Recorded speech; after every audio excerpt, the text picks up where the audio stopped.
Hey guys, it's Danny. Today, special video. We get to play with a special orchid, one that I've always wanted to have, and I actually did try to own on several occasions, and things just went south.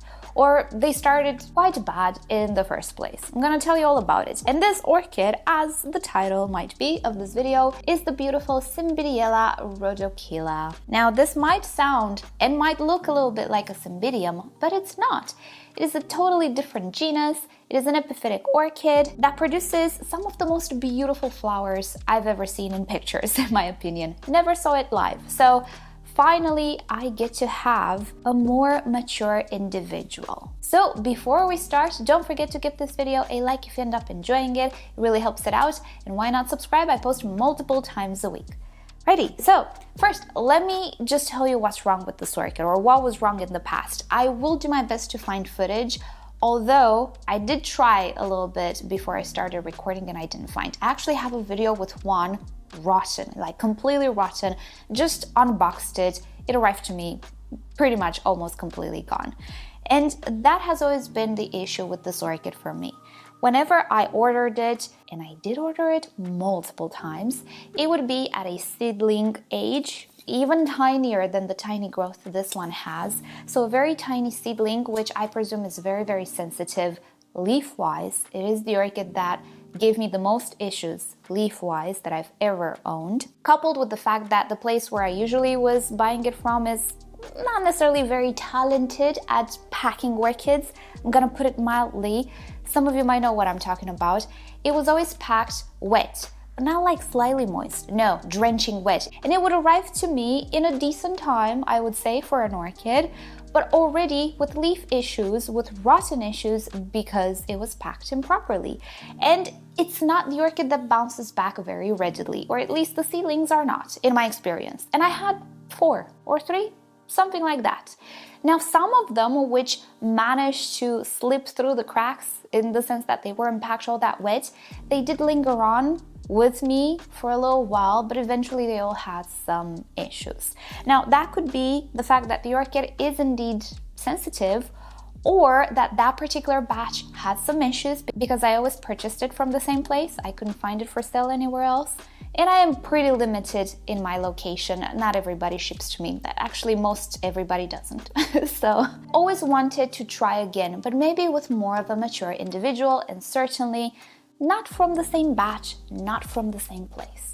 And this, my friends, does not come from the same place, and it's not the same batch because I did not own this orchid for a number of years at this point. I purchased this from my favorite seller on eBay, which also has a website. It is Walden Orchids. I'm gonna link you to him down below. And this is her. It is the biggest one I've ever seen. It is not fully mature, obviously not, but it's not a seedling, definitely by any stretch of the imagination. And today I want to repot it because I don't really like this medium it is potted in. I also want to check the root system. I want to get rid of snails if I have any. I don't want anything bad to happen to this orchid, so we're gonna repot it, and hopefully we're gonna turn a page today and we're gonna have better luck with this beautiful orchid because, oh man, did I tell you I love green flowers? I find the contrast between red and green beautiful and relaxing. It's not necessarily stylish, but it's very, very relaxing. I wouldn't do my house in green and red, but I would definitely have green plants with red flowers. You know what I'm saying? Yeah, I really like that. Fragrance-wise, I actually have no idea. I don't remember ever reading anything about fragrance, so I doubt it. I will not expect it. So let's see what we have here. I do believe it has been recently potted here, and yeah, look at that. We have some insects in the potting mix. I hope you're all very proud of me. I'm not freaking out. I'm actually going to pick it like this. This will go in the garden below, which is not my garden, but nobody minds. I'm gonna take this little creature. I'm not gonna give you close-ups. Some of you are a little freaked out by little insects, which, you know, I can understand. It is a millipede. It looks like a millipede. It doesn't look like a centipede, and it's pretty slow. It is actually a beneficial insect.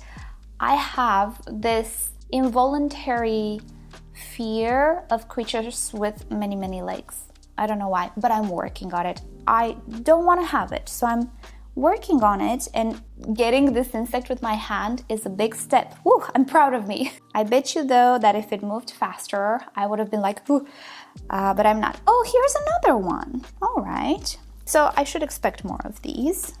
Let's just get her. Good thing they're not moving fast. I'm still not super comfortable with it, but I'm trying to be very logical about it.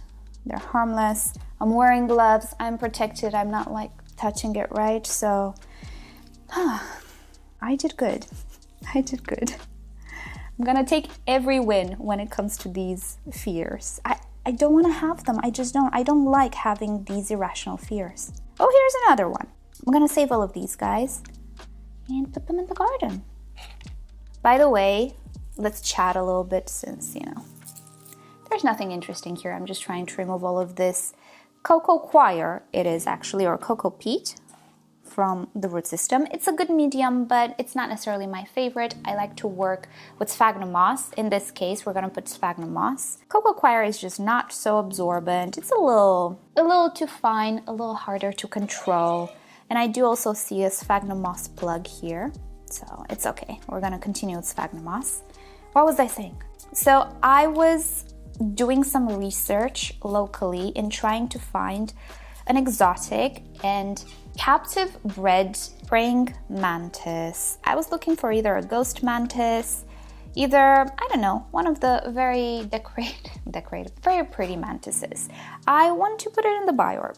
So I went pretty much everywhere in my city and could not find any pet shop that would import, that ever had them, that ever kind of heard of them. When I was saying praying mantis, they were like, oh, well, go in the garden. I don't want to take the wild mantises from the garden. I want a captive bred one. I obviously did not find anything. I don't know if I can order. As I was saying, not many sources deliver to my island. I found a source in Germany. They didn't answer my emails. I don't know. I really don't know. It would be nice to have a beautiful mantis, but don't know how realistic it is.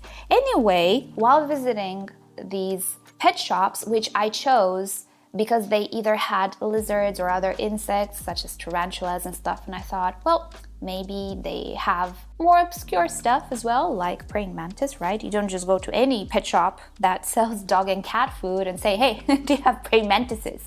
What now? Yeah, so I saw a lot of insects and lizards and snakes and tarantulas and all of that stuff. And some of you who might watch my videos for a lot of time, you might already know I do have a dark side. I know it sounds bad, but no, a dark humor, sarcastic humor, or dark movies. I don't know how to say it. I like a little bit the dark stuff. Scary movies, things of the sorts. I don't know how to tell you, but it's not like in the bad way. It's just, I don't know. Let's call it, I have a Morticia vibe, right? And I'm just noticing these are two orchids right now. I don't know if they were ever connected, but they are two orchids. You best be sure I'm potting them together. Right, so I obviously do really enjoy more obscure little creatures like praying mantises and a few other insects, to be fully honest.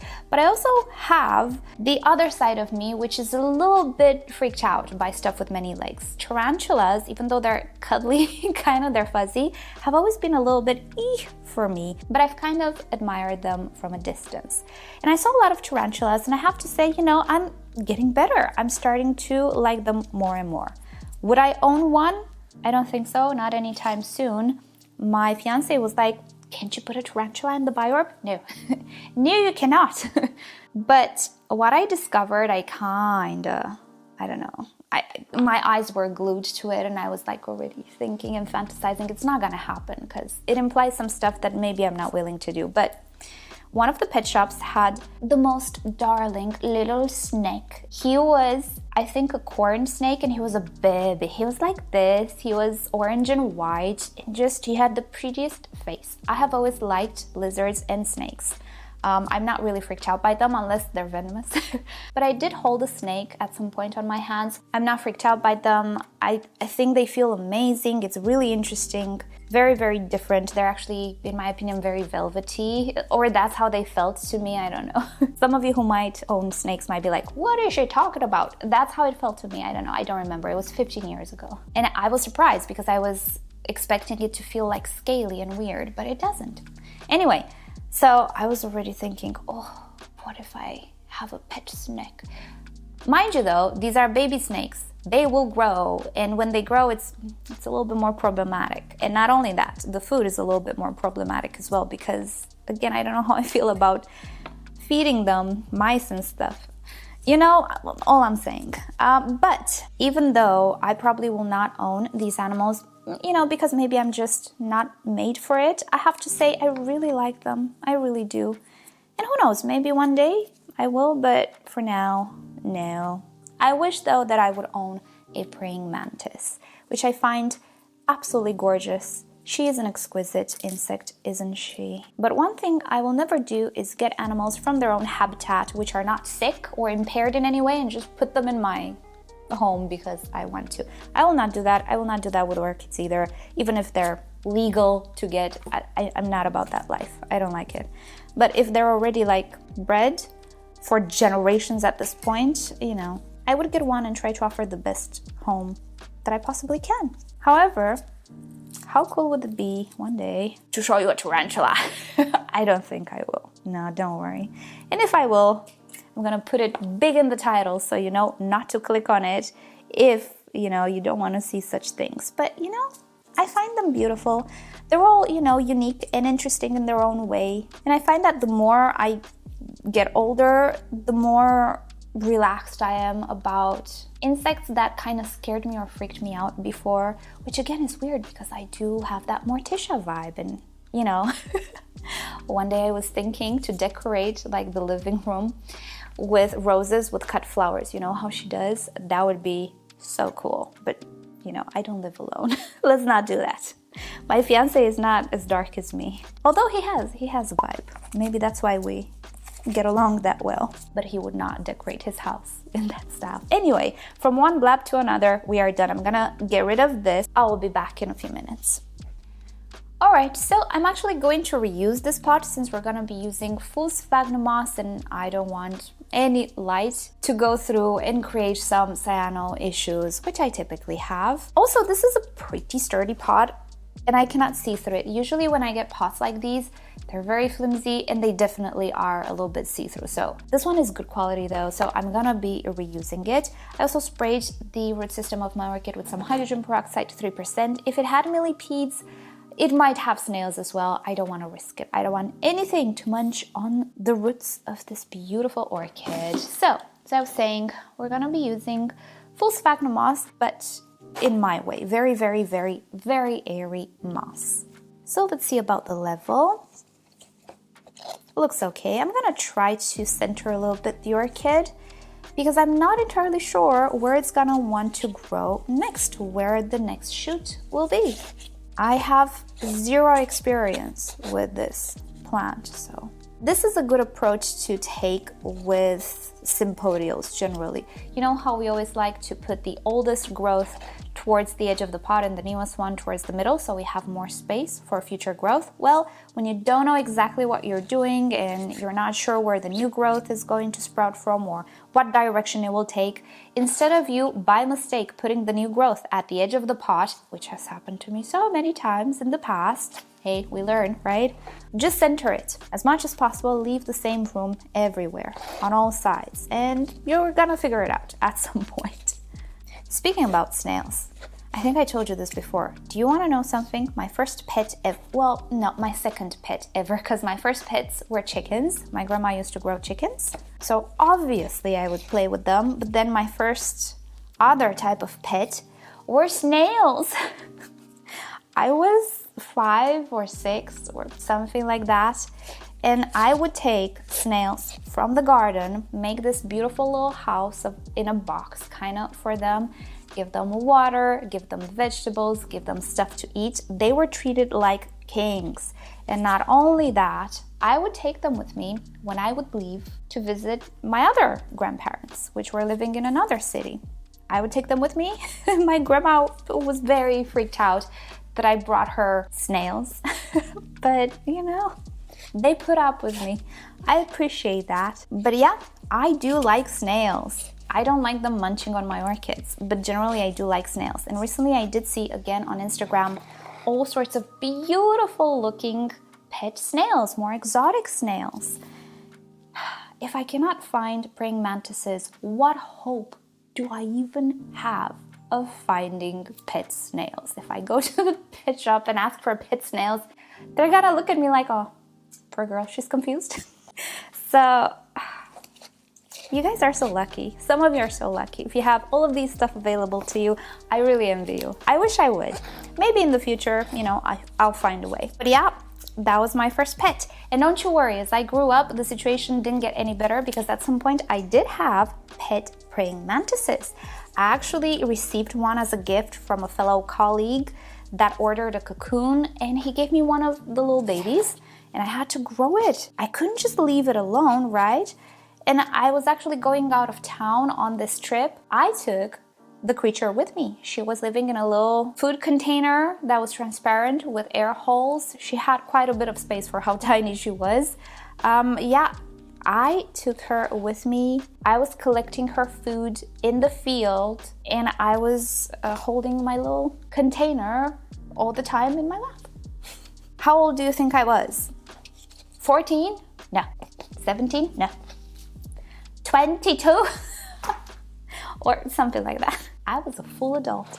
What's very interesting is that nowadays, more and more people are actually, I guess, a little bit more interested in the natural world. For example, we were at my fiance's parents and flying through the window comes this really odd looking insect that first I thought it was a cricket. It was tinier than a cricket. There are a few types of crickets actually. It was black and it had a sort of a tail that was moving. So I didn't know what it was. Obviously people were a little bit, ooh, let's get it out, let's, you know. So because we didn't know what it was, me and my fiance Googled it. I think he actually Googled it first. And we discovered it is a type of wasp that lays her eggs in cockroach eggs, something like that. So anyway, it is a beneficial insect. It keeps the population of house cockroaches in place. So, you know, we told them, don't harm these insects. They're beneficial. They're very good. And especially around the house. We don't want cockroaches, right? By the way, cockroaches here are yay big. They freak me out. And they fly. Oh, goodness. Anyway, so yeah, we learned something. But see, 20 years ago, I don't know if anybody would be so interested to know what every little insect is. And again, this comes from my fiance, which is not necessarily all that interested in nature and stuff. Maybe I'm influencing him, but I don't think he's the only one. I think more and more people are becoming interested in their environment and, you know, not having these preconceptions when they see like this weird insect. So that is good. I love that. It's also much easier to learn what everything is, right? Because most of us have phones. We can Google something really fast and we learn. Anyway, not sure how we ended up with this discussion, but we did. Okay, see, this one is a little too deep, so I'm gonna pull it out a little bit. There we go, much better. One thing you can do with sphagnum moss when you pack it so airily, what is this? English language, please. So when you pack it loosely and very fluffy, you can actually adjust a little bit the height of the orchid without damaging the roots. There's nothing abrasive in there. There's nothing pulling on the orchid. You don't have like a mass of moss just compacted and holding on to the roots. So if you do this, you're not gonna snap anything, you know? So we can totally do that. And hey presto, from one blab to another, as I say, we are all done. This will be a sort of repot and chill type of a video. I didn't intend to start blabbing about my childhood here, but it kind of just happened. We did not talk at all about the orchid, but that's okay because I have nothing to say. I don't know anything. So if you own this orchid, you have more experience than me, leave me your comments down below. What do you think of it? Is it really that sensitive when it comes to leaves? Because I sure found it that way, but hey, maybe it was just that particular nursery or that batch, or the way they packed things on transport, I don't know. One thing I learned with orchids, and plants in general, I guess, is to always give stuff another chance. Because these are things we can't really control and they're all different. They're their own little individuals, if you want. And, you know, some might just have some genetic issues, some might have some ailments that you don't see. Not everything is your fault, is what I'm trying to say. So, yeah, I am willing to give this one another go. Let's write the date when I put the slow release fertilizer. Gonna go add a little bit of water. The moss was already a little bit moist, so no need to properly water it or anything. And hey presto, we're done. I will get rid of my tray and come back with the outro. And we are done. Very, very light pot. I did not add a lot of water. We'll see how fast it dries because it's not a tiny pot. It's a standard 13 centimeter type of a pot. You might also see there's a little bit of shine on the leaves. What I do now is preventively just add a little bit of leaf shine on my new orchids, especially, but also the ones that I have because, hey, pest season is coming. It is warm outside already, so I'm expecting guests, uninvited guests. Righty, so with that said, I will keep this one inside, not gonna grow it outside, and I will keep you up to date with its evolution. Fingers crossed we're gonna get it right this time, that I'm not gonna lose it. If you wanna follow me on social media, just search for me. I'm at MissOrchidGirl everywhere. Check out my shorts channel for short form videos, but most importantly, do subscribe to this channel since this is where I put the main videos, the main stories. So that said, I'll see you next time. Bye.